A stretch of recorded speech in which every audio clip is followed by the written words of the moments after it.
श्री स्वामी समर्थ. स्वामी समर्थांच्या भेटीसाठी आत्मा कोणत्या मार्गाने येतो? स्वामी समर्थ हे नाव उच्चारताच एक विलक्षण आध्यात्मिक शक्तीची अनुभूती येते. अनेक भक्त सांगतात की स्वामी समर्थ स्वतः त्यांच्या स्वप्नात, ध्यानात किंवा अंतःकरणातून प्रकट होतात. मात्र असा अनुभव प्रत्येकालाच काय आणि कसा येतो? आत्मा म्हणजे नक्की काय? आत्मा कोणत्या मार्गाने, कोणत्या अवस्थेत स्वामी समर्थांपर्यंत पोहोचतो आणि त्या भेटीचा आध्यात्मिक अर्थ काय? या सर्व प्रश्नांची उत्तरं आपण सखोलपणे शोधूया. पण मित्रांनो, त्या अगोदर जर आपण आपल्या देवभक्ती चॅनलवर नवीन असाल तर आपल्या चॅनलला एक लाईक करून सबस्क्राईब नक्की करा आणि बेल आयकॉनला प्रेस करून ऑलवर क्लिक करा. तर मित्रांनो, आत्मा म्हणजे काय? संस्कृत ग्रंथानुसार आत्मा म्हणजे शरीरात वास करणारी शुद्ध चेतना. शरीर नश्वर आहे, पण आत्मा अमर आहे. आत्मा जन्मत नाही किंवा मरतही नाही, तो केवळ शरीराच्या बंधनातून मुक्त होतो. आत्मा आणि परमात्मा. हिंदू तत्त्वज्ञानानुसार प्रत्येक आत्मा हा परमात्म्याचाच एक अंश आहे. स्वामी समर्थ हे परमेश्वराचे अवतार मानले जातात. त्यामुळे त्यांच्या भेटीचा अर्थ असा की आत्मा आपल्या मूळ स्वरूपाकडे म्हणजेच परमात्म्याकडे परत जातो. आता स्वामी समर्थ कोण होते? स्वामी समर्थ प्रथम कर्दळी वनात प्रकट झाले आणि नंतर ते अक्कलकोट येथे स्थायिक झाले. त्यांचा जन्म, वंश किंवा बालपणाबद्दल निश्चित माहिती नाही. ते सद्गुरू, योगी, अवतारी पुरुष आणि आत्मज्ञानी होते. त्यांची वाणी, कृपा आणि दृष्टिकोन आजही लाखो भक्तांच्या जीवनात प्रकाश टाकतो. स्वामी समर्थ हे केवळ गुरु नव्हते, तर ते परब्रह्म होते. त्यांच्या दर्शनाने, स्पर्शाने किंवा आठवणीनेही आत्म्याचा उद्धार होतो, असं संतांनी म्हटलं आहे. आत्मा स्वामी समर्थांकडे कोणत्या मार्गाने येतो? नंबर 1 म्हणजे भक्ती मार्ग. श्रद्धा आणि भक्तीचा मार्ग आत्म्याला स्वामी समर्थांपर्यंत पोहोचवतो. जेवढी मनपूर्वक भक्ती, तेवढं सहज साधकाच्या आत्म्याला त्यांच्या कृपेचा अनुभव येतो. नामजप, आरती, स्वामीचरित्र वाचन हे भक्तीचे प्रभावी मार्ग आहेत. नंबर 2 म्हणजे स्वप्न मार्ग. अनेक भक्त सांगतात की स्वामी समर्थ त्यांच्या स्वप्नात येतात. आत्म्याने संपूर्ण भक्तिभावाने हाक दिली की त्याला स्वप्नाप्रमाणे कृपादृष्टी होते, स्वप्नमार्गे कृपादृष्टी होते. हे स्वप्न सामान्य नसते, तर तो एक दैवी संकेत असतो. नंबर 3 म्हणजे ध्यान मार्ग.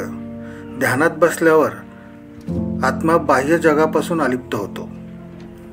ही अवस्था म्हणजे आत्मा स्वतःच्या उगमाकडे म्हणजे स्वामी समर्थांकडे जाण्याचा प्रयत्न करतो. हे ध्यान गुरुकृपेने सहज शक्य होते. नंबर 4 मृत्यूनंतरचा मार्ग. मरणोत्तर आत्म्याला मुक्ती किंवा गती मिळते. जर त्या आत्म्याचा पूर्वसंचित पुण्य व स्वामी भक्ती असेल तर तो थेट स्वामी समर्थांच्या चरणाशी एकरूप होतो. अनेकांनी सांगितले की स्वामी समर्थ स्वतः मृत आत्म्यांना मार्ग दाखवतात. नंबर 5 म्हणजे गुरुकृपा मार्ग. सद्गुरू हेच आत्म्याचे अंतरंग मार्गदर्शक असतात. स्वामी समर्थ हे सर्वोच्च गुरु असल्यामुळे त्यांच्या कृपेने आत्मा सर्व बंधनापासून मुक्त होतो. गुरुविना गती नाही, ही युक्ती येथे खऱ्या अर्थाने समजते. आता आत्मा मार्गक्रमण करताना काय काय अनुभव होतो ते आपण पाहूया. शुद्धीकरण. आत्मा आधी अपवित्र वासनांपासून मुक्त होतो आणि स्वामी कृपापात्र होण्यासाठी त्याला स्वच्छ बनावं लागतं. तपश्चर्या. आत्मा आधी अनेक जन्म घेतो, भोग भोगतो. अनेक पूर्वजन्मातील संचित पुण्य आत्म्याला पुढील टप्प्यावर नेते. गुरुचरणांचा शरणागत भाव. आत्मा संपूर्णपणे गुरुच्या चरणामध्ये समर्पित होतो. हा भाव म्हणजेच संपूर्ण आत्मसमर्पण करणे. स्वामी समर्थांच्या भेटीचे विविध माध्यम आहेत. ते कोणते ते आपण पाहू. नंबर 1 दर्शन स्वरूपात. काही वेळा ध्यानात किंवा स्वप्नात स्वामी समर्थ स्पष्ट स्वरूपात दिसतात. आवाज किंवा वाणी स्वरूपात काही लोकांना त्यांच्या कानात बाळ काळजी करू नकोस अशी वाणीही ऐकू येते. सूचक चमत्कारातून. अडचणीत असताना एखादा चमत्कार घडतो, जसे की अचानक धूप, सुगंध, स्वामींचा फोटो समोर दिसतो. मित्रांनो, आपल्याला अजून असेच नवनवीन विषयावर व्हिडिओ पाहायचे असेल तर डिस्क्रिप्शनमध्ये व्हिडिओची लिंक दिली आहे. त्या लिंकवर क्लिक करून आपण ते पाहू शकता. आणि हो, या व्हिडिओला एक लाईक नक्की करा मित्रांनो. नंबर 6 म्हणजे अशा आत्म्यांना स्वामी समर्थ भेट का देतात? नंबर 1 आत्मा तयारीत असतो. जेव्हा आत्मा पूर्णपणे परिपक्व होतो तेव्हा तो त्यांच्या संपर्कासाठी तयार असतो. पूर्वसंचित पुण्य. मागील जन्मातील पुण्य, सेवा, जप, व्रत याचा परिणाम म्हणून स्वामींची भेट घडते. आणि गुरु शिष्य संबंध म्हणजे एखादा आत्मा पूर्वजन्मी स्वामी समर्थांचा शिष्य असेल तर तो त्यांच्याकडे ओढला जातो. आता आत्म्याचा उद्धार कसा होतो? पहिलं म्हणजे संकल्पमुक्ती. शरीर, मोह, माया, वासना या सगळ्या संकल्पातून आत्मा मुक्त होतो.